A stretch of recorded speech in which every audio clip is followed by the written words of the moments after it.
I hate to use an overused cliche, but like parasites, like viruses, Wall Street is not only capable of killing the thing upon which it lives, the thing upon which it feeds, but it also requires its host to stay alive, right? Parasite dies if the thing it's extracting its nutrition from dies. A virus cannot transmit itself, cannot replicate itself into a new host if the person it infects dies instantly without the ability to then transmit the virus. And my point about this is that Wall Street cannot kill us entirely. And so what you have is in Wall Street and in conservative ideological circles, you have very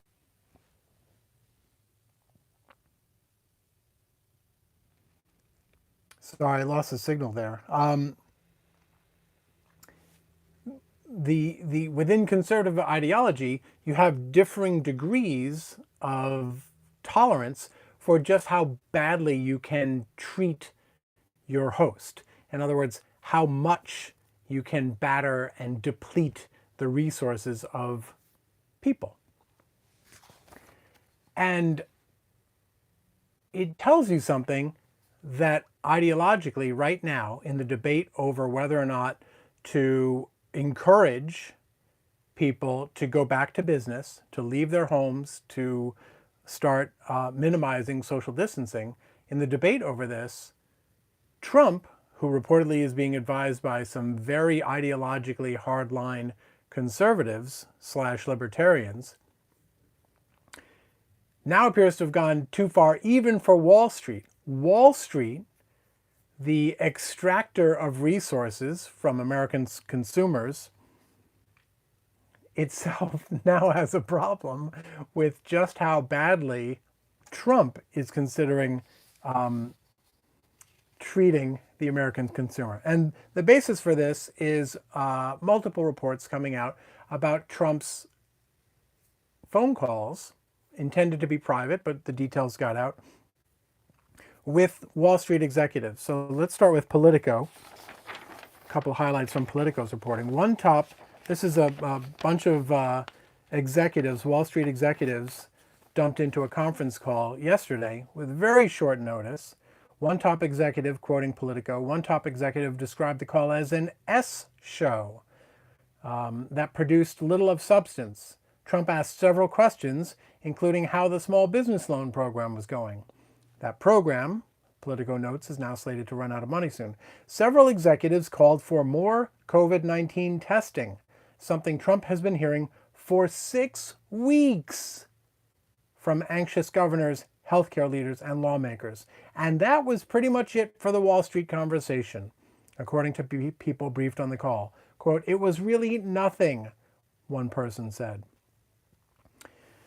Senior bankers, and by the way, some of the bankers, some of these top Wall Street executives were not able to join the call yesterday. Why? Because a number of them, right, this is April, a number of them have their quarterly earnings calls. They do these calls with Wall Street analysts once every 4 months, once every 3 months, every quarter, where they get on the phone, do a big conference call with top Wall Street analysts and answer questions about how their business is doing. The Trump administration, Wall Street financial geniuses, scheduled their conference call smack in the middle of this. Beyond yesterday's call, senior bankers, quoting Politico, are getting increasingly frustrated with Trump's approach to the crisis. They say pressure tactics to reopen the economy as fast as possible make no sense if the virus isn't fully under control and consumers and businesses don't feel safe to resume anything close to normal activities. Now that feels and sounds like a good thing. Yay, they're on our side. But the reality is, they're on our side. It's the old saying, don't F with the money, right? And as Politico astutely puts it, reopening the economy, in Wall Street's eyes, makes no sense if the virus isn't fully under control and, quoting Politico, consumers and businesses don't feel safe to resume anything close to normal activities. If this were a virus that were transmitted by everyone, right? Everyone was asymptomatic except the homeless and the poor, right? They got it and they died. Does anyone, maybe it's a little cool, but does anyone really think that Wall Street would be saying we've got to shut down the economy and keep it shut down to save the lives of people whose revenue they cannot extract even in good times?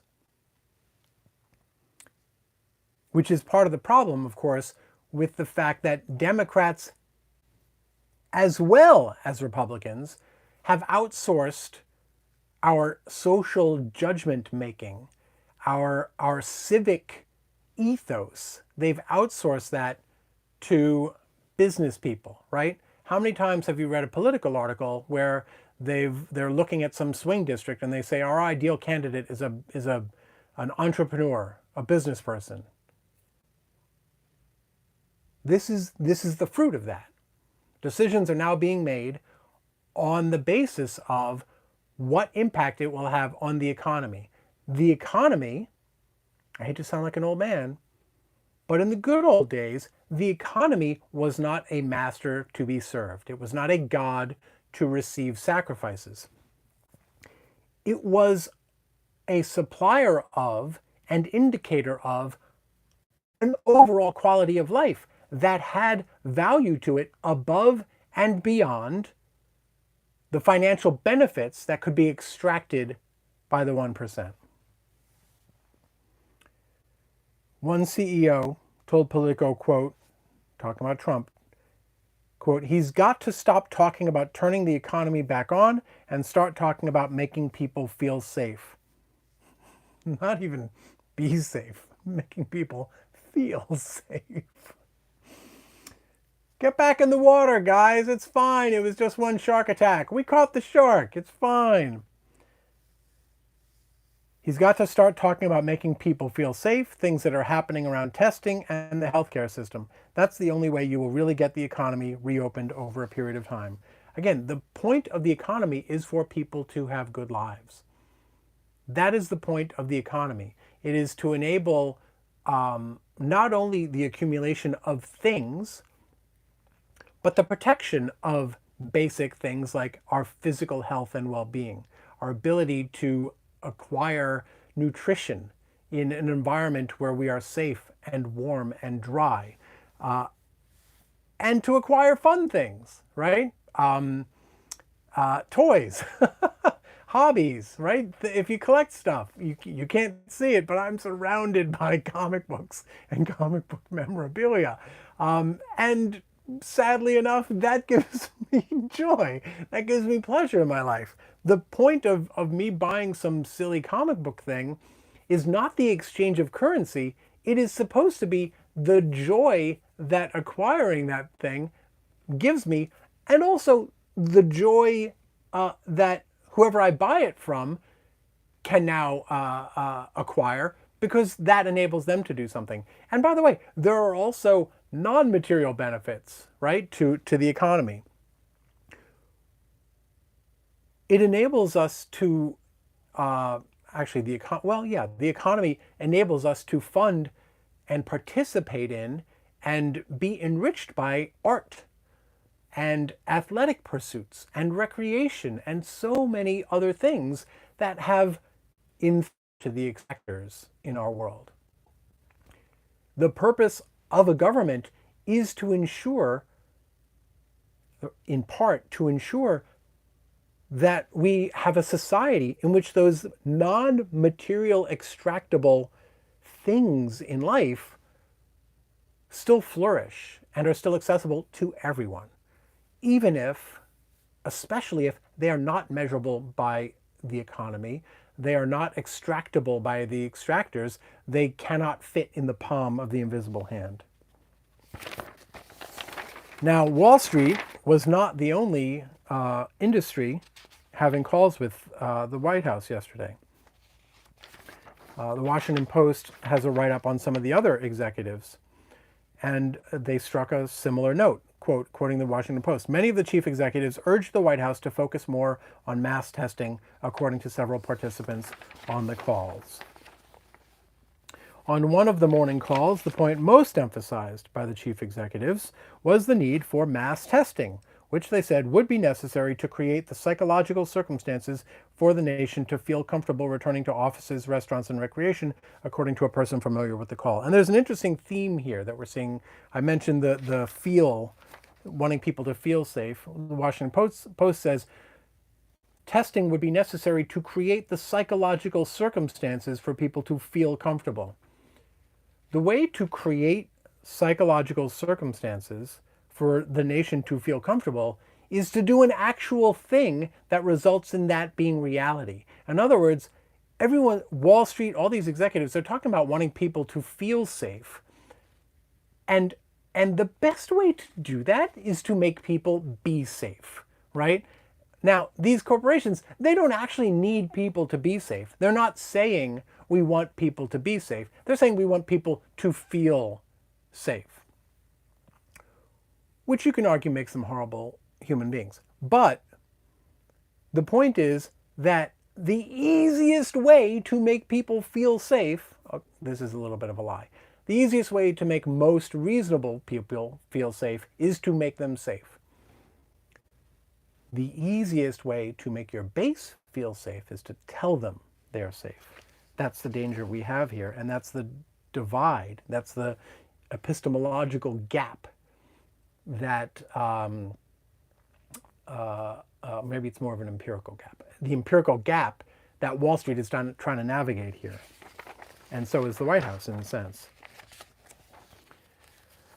And this theme, I mentioned some of the executives didn't make the call yesterday because they were doing earnings calls. Some of these themes were relayed in the earnings calls. According to the Washington Post, Goldman Sachs chief executive David Solomon said this on his earnings call yesterday, quote, "Unless people feel safe and secure and confident around the virus, the economic impact will continue in some way, shape, or form." In other words, it does not matter what the government says or does to unleash the economy. The people who make up the economy won't do it unless if they're told, one who acts as if they are safe because they're told they are safe. But the vast majority of the economy, including the 1%, are not going to feel safe unless they have reasonable basis, actual physical evidence relayed to them by credible sources that they are safe. All right, let's see what you folks have to say in the comments here.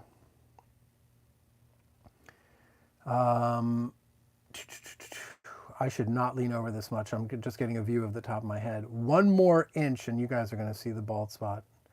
All right, let's see. What are you folks saying here? Sorry, we got a lot of trolls today, so a lot of it is this message was deleted. Let me see if I can find you where you are.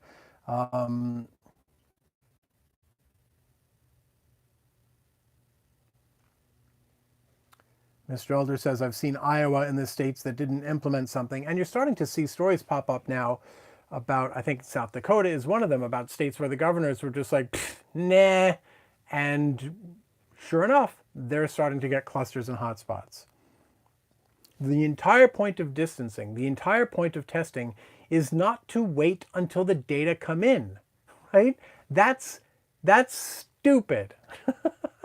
You don't put a burglar alarm in the basement, right? You don't wait until they get to the safe. You put it on the outer window. You don't wait until the breach has happened. You put up the protective measures. You put up the detective measures at the periphery, including chronologically speaking. You don't wait until a known virus, a known pandemic. You do not wait until it is too late to start acting on it. That's part of the problem with our no longer fact-based reality. And I don't just include Republicans in that. I include Democrats. I rail on about this a lot. Democrats have been saying, the left has been saying since the 70s, or even earlier in some cases, that, hey, every opinion's valid. Well, if that's true, then we don't need science. We don't need history. Not our testing. because there are no cases yet in their state is not valid. That has no basis in logic or fact when there is ample evidence that without testing, without social distancing, more people will die. And that is what it means to have a pandemic on the way to you when you have porous borders between the states, I mean.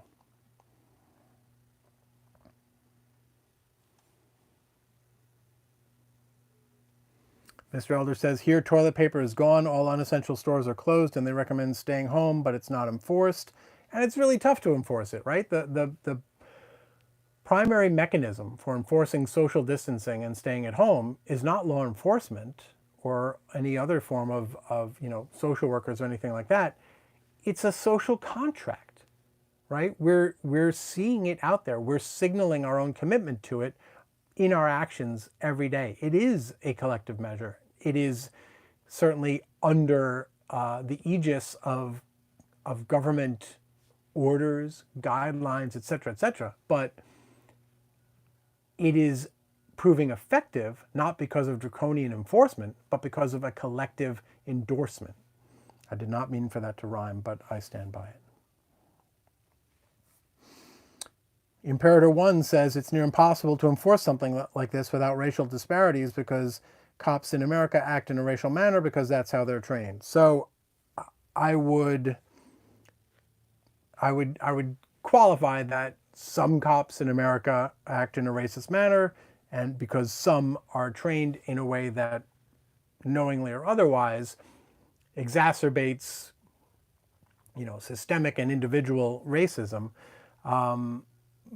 But certainly it's inarguable that the epidemic overall, not just in enforcement, but in impact and spread, and we've even seen Trump talk about the health disparities, right?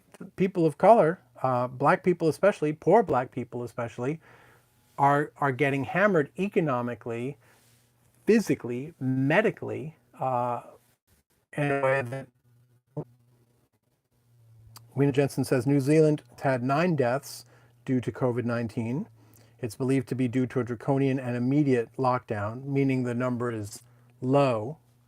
I'm not familiar with the population of New Zealand, but when you said 9, I wasn't sure whether to think that's high or low. I'm being facetiously condescending. I hope you take it in the spirit with which it's intended.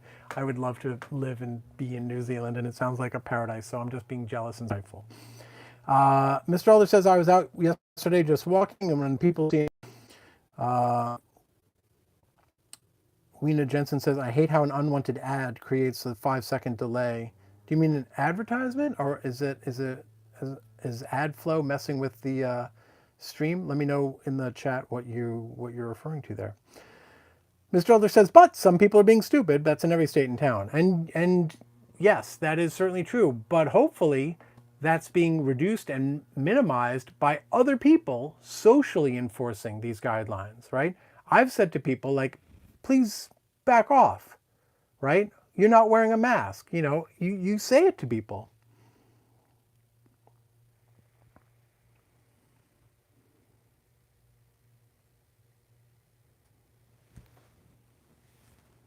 RB says parasite is a very accurate term, in my opinion. It is accurate. I mean, it's a cliche for a reason, right? It's kind of beautiful in the sense that the parasite cannot be so malignant that its host dies. It has to keep the host body well enough to be mobile, to sustain itself, to reproduce, right? These are all things that the parasite needs to replicate itself.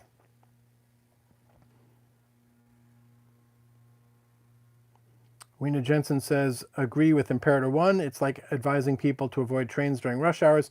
If everybody took that advice to heart, another set of rush hours would be created. Good advice, but not guidance.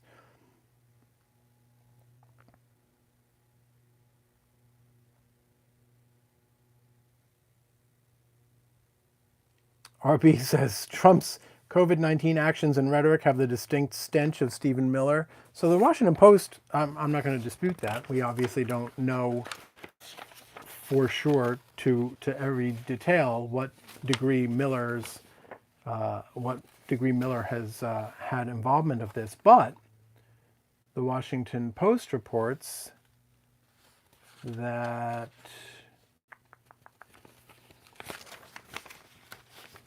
Trump is hearing, quoting from the Washington Post, Trump is hearing from a chorus of right-wing voices who helped shape his tax cut plan during the 2016 campaign, with conservative economist Stephen Moore, billionaire Steve Forbes, and supply-side advocate Arthur Laffer joining Trump by phone on Wednesday, yesterday. Officials said Trump takes them seriously because he sees their tax law as one of his signature agenda items, which, by the way, is not a reason to take someone seriously, unless all that matters is the fact that someone has an opinion. James Michael Campbell is talking about a lot of stuff that I'm not familiar with, which I'm curious about, but I'm afraid I can't share without having at least a minimum familiarity with it. Local Toledoan says, without widespread mass testing, all the experts agree that we can't reopen the economy. Yes, and the thing is, if we had had widespread testing in February or March, and by widespread, I don't mean of people who were symptomatic. The entire point of widespread testing is that you go after the people who are asymptomatic, that you catch it before they can spread it. And that makes it safe for everyone to go out, of course, because the people who do have it get treatment, they get isolated, and you not only save people, but you make it possible for people to go out and be out in the world, which would have saved the economy tens, if not hundreds of billions of dollars. Most of which, of course, would have been extracted by the 1%, but at least we could have still gone out to the restaurants and movies and stuff like that, right? We at least would have had our bread in circuses. But looking at the way Trump spoke about testing in the early days, it is quite clear that he had no inkling whatsoever that the utility of testing was not to determine whether sick person A had the virus or did not have the virus, but to determine whether otherwise entirely healthy people B through Z also had it. Help the people who have it, and that allows the people who don't have it to keep the rest of the economy going. His rhetoric of the testing consistently in the early days is entirely about finding out whether sick people have it.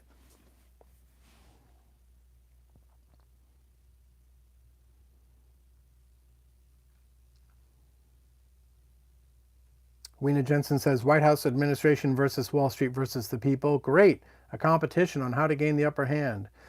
James Michael Campbell says, retirement homes and similar facilities are literally reporting the elderly, disabled, etc. being stashed in their freezers, giving one company as an example. Daddy AF says, when manufacturing left the country, Wall Street started trading in debt backed by productivity. Colonial scam. Mr. Elder says there are people saying the lesser evil is starting the economy back up, killing tens of thousands, possibly millions. I'm sure that's a lesser evil to something, but there are lesser evils that are entirely within our grasp. And I know you know that. I'm not yelling at you. Mr. Elder says it's only a mess because of corrupt, greedy people. So here I disagree. And I hope Cenk isn't watching because I push back on this a lot. Money in politics is not the only thing that drives politics. Ideology, the stories we tell ourselves, the philosophies to which we adhere, these are very real drivers of our politics. The money right now in America, the big money, the greed in America, right? The greediest impulse in America as of February 2020 was or should have been, I'm not saying it was uniformly, but anyone smart on Wall Street who wanted to suck as much money as possible out of the American public for the remainder of the year would have said, I will spend, let's see, 300 million people, let's say $5 billion. I will spend $5 billion right now to ensure that all 350 million people in the United States, or whatever it is, can have coronavirus test by the end of February. That would have been the greediest possible response, and that would have been the right response. There are times when greed, to quote Gordon Gekko, is good, right? There are times when the desire to keep a functioning society going is a good thing, just like it is a good thing that parasites do not kill off their hosts, right? That is a positive thing. Even if it is self-serving, it also serves the host. So I think it's important that we figure out ways of fighting the narratives that lead to this toxic behavior, even when, especially when that toxic behavior, those toxic ideologies do not align with the greed, right? The smart greed would have been to implement universal testing back in February. And shoot, I had another point I wanted to make, but it's gone. That's okay. There will be other days. James Michael Campbell says, yeah, I've been tracking all this since traveling back to South Florida in 2015, pushing Sanders' policies. RB says, I'm surrounded by weed paraphernalia. Oh, I guess I guess earlier I mentioned that you can't see it, but I'm in the guest room where I also keep a lot of my comic stuff. So RB is saying that in their own personal self-quarantine, they're surrounded, I guess, by bongs and whatever other stuff people use to consume their weed. Do people even still use bongs these days? I have no idea. Curious Cleo says the economy is dependent on the people. The economy is the people. Therefore, the economy cannot do anything without people agreeing to do so. I think to some extent that's true. Although, you know, in my younger days, I would occasionally read a Kerouac here or, you know, something along those lines. And you very much had the ability within the lifetime of people who are still alive today, you could exist in this country without a social security number. You could exist without a tax ID number. You could exist without ever paying, you know, without ever filling out an IRS form and getting a W-9 and all that stuff, right? If you really wanted to, you could live off the grid. And one thing I think about a lot lately with this, in relation to the push to get the economy going back, is that as much as I, and I assume others, do not like what is happening, I'm not blind to the fact that there are some aspects of it that are good, right? My family is here all day, every day. And what's Sartre's quote? Hell is other people. And to some extent that's true, right? We all need our alone time, I think, to some extent. But you know, I can go see my son anytime I want, and if he's not doing the teleconferencing with his class or whatever, I can say, how's it going? You know, I can kiss the top of his head and give him a hug or whatever it is I want to do. But and that's a great thing, and we're all able to go walk the dog together every evening. And basically certain aspects of the rat race have been put on pause. And people are discovering what it looks like to see the bottom of Lake Michigan. And people are discovering what it means to connect with neighbors, even if they can't physically come close. I've seen more people out in the world in my own neighborhood than I usually do. And so it's kind of, it's bad in a lot of respects, but it's also showing us some of the things that we would probably like to keep. And I don't know that we will try to keep those things, but boy, it would be nice.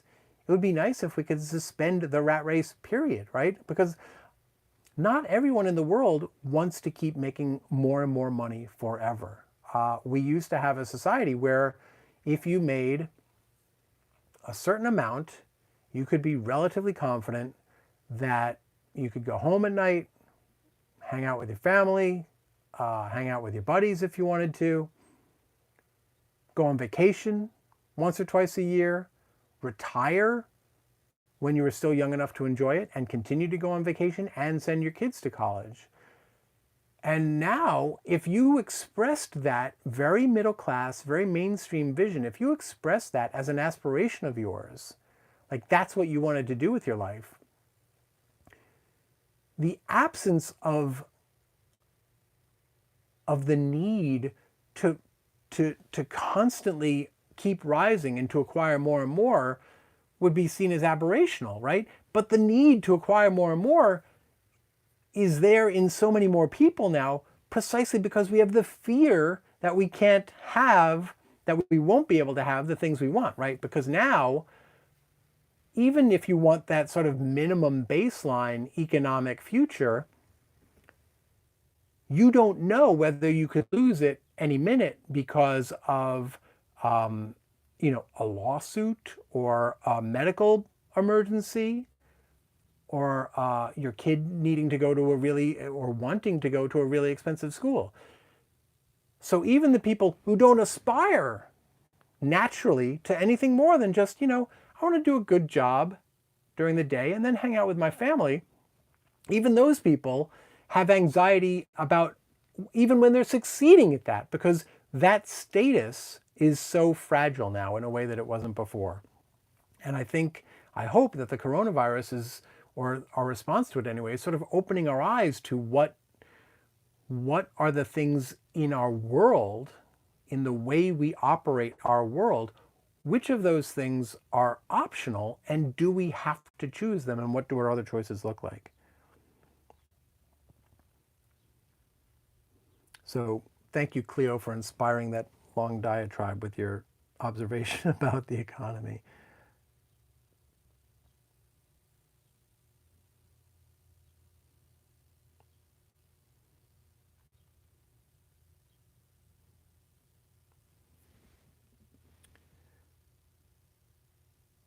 James Michael Campbell says, most billionaires cannot understand your anguish and pain. They're literally sociopaths by psychological evaluation, hoarding syndrome.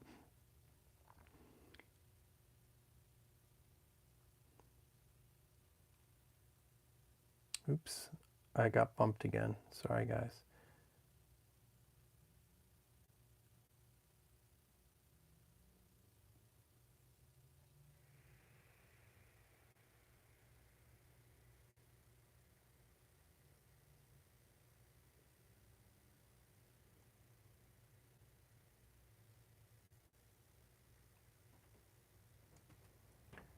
T.F. Cook says, I've been using that parasite analogy for weeks now. A parasite that kills its host kills itself.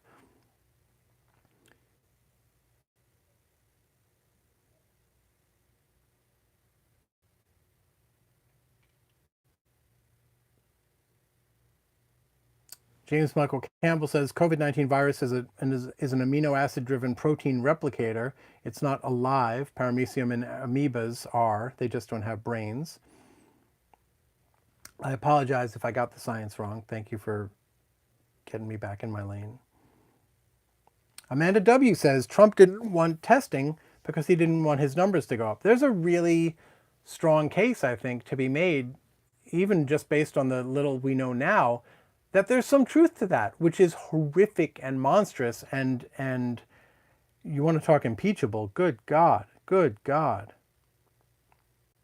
And we still don't have adequate testing, even of the people who are presenting as sick, right? These numbers, I've already seen people talking on Twitter, etc., about how the number of diagnosed, confirmed, tested coronavirus deaths kind of needs to go out the window, and we just need to go with the number of deaths that's above and beyond the normal mortality rates for any given month, because so many people are dying untested in their homes, in facilities, without any testing ever being done whatsoever. So we don't know the true impact of this thing.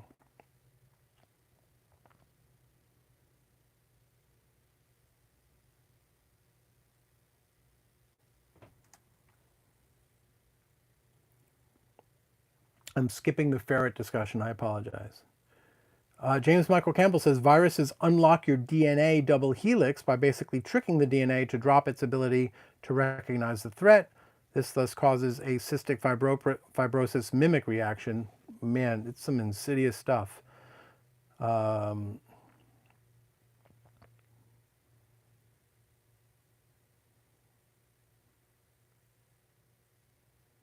Reptile Z says parasitic themes seem to keep showing up. POTUS, capitalism, the Congress, the feelings of the population, greed. Funny that.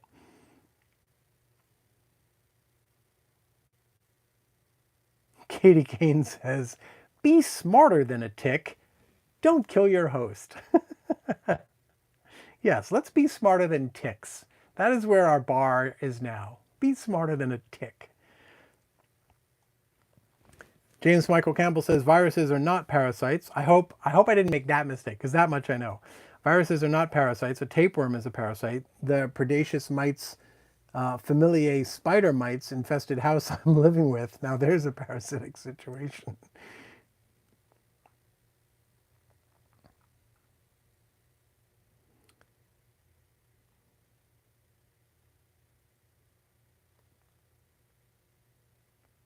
Clever Cat says, lift the stay-at-home orders so we can protest the poor actions of Trump.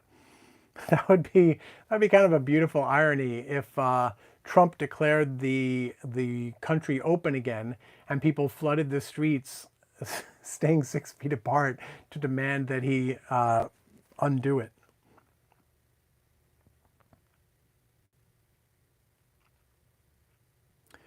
Tamra Nelson says, this is a really good, I think, point of entry to this, to an interesting conversation.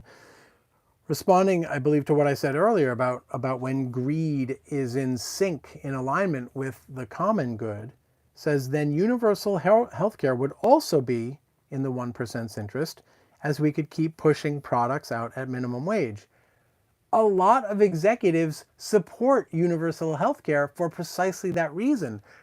There's virtually no company, from a small Main Street business to the biggest Wall Street bank, that says, no, we want to be in the business of being the administrators of and the middlemen of our employees' healthcare coverage, right? Every single company in the country would love not to have that. And it wouldn't, not just because then Americans would stay healthy enough to show up at work and earn their minimum wage, and healthy enough to go out and buy stuff, but also, in theory, that means they can hop from company to company much more easily. It also means companies don't have to pay when they lay people off, right? Because, well, actually, I guess unemployment's a different thing. So I take that back. But I believe companies pay into COBRA as well. So if companies didn't have to worry about that, that would save them a lot of money. It would also lubricate, right, the job market, and people could move much more easily, which companies would not like, in the sense that it might be easier for other companies to woo their employees away. But it would also mean that they don't have to compete with all that other stuff in terms of like competing on the basis of health benefits, right? You could compete on the basis of things that actually matter. And you wouldn't have people necessarily staying in jobs they don't want just to keep the health care.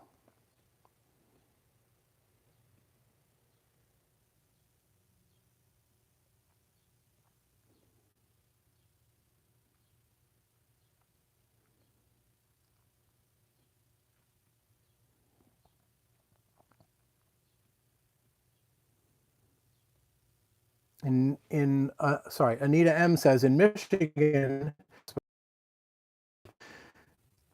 and respect and think well of, but is a Trump person who was totally on board with, this idea that Americans can decide for themselves what to do. And it's like, well, I'm sorry, is that how we won World War II? Is that how we got to the moon? By our neighbors saying, you know what, I'm going to go defeat the Nazis, or I'm going to go make a rocket ship. Like, there are certain things that people can only do collectively, and live is one of them.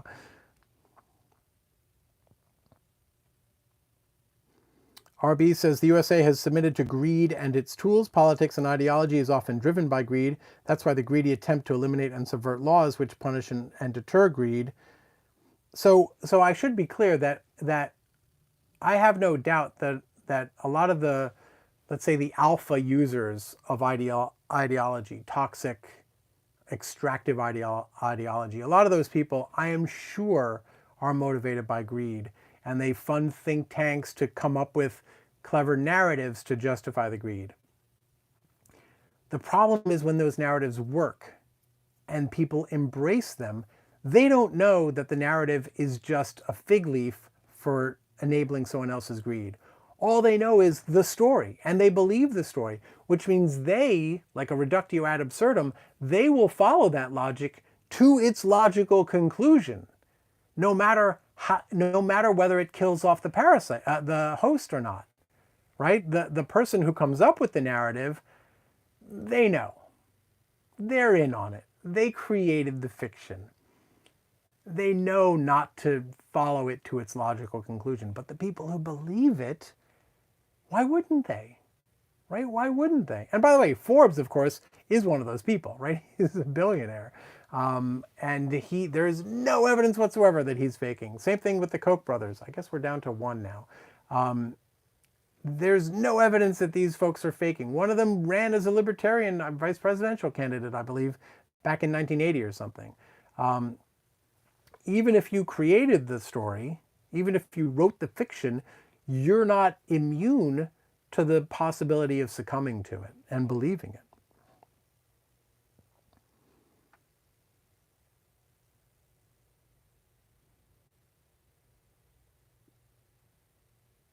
Diamond Dog 13 says, my grandfather used to say, for better or worse, but not for lunch. And I'm assuming, and I hope my wife isn't watching, but I'm assuming that's a reference to being trapped at home with your family. So it's pretty funny in its misanthropy and its grumpiness. But I actually like, as much as I like the private time, I also like being able to share meals more than we have in the past. All right, I've been going for a while now, and I feel bad not getting to everything you have to say, but we all knew the risks, right, folks? We knew the risks. There's no guarantees in life. I'm just extracting, right, from the resource that you're providing with your comments. So thank you for letting me be the parasite of your comments in the chat box today and every day here at TYTI Daily, 11:30 a.m. Eastern Time weekdays. And if all goes according to schedule, Tiwa Chang, our investigative reporter, will be hosting tomorrow's episode discussing a new story that we expect to publish between now and then. So I hope you will join him for tomorrow's edition of TYTI Daily. And in the meantime, take care of each other. Take care of yourselves. Bye now.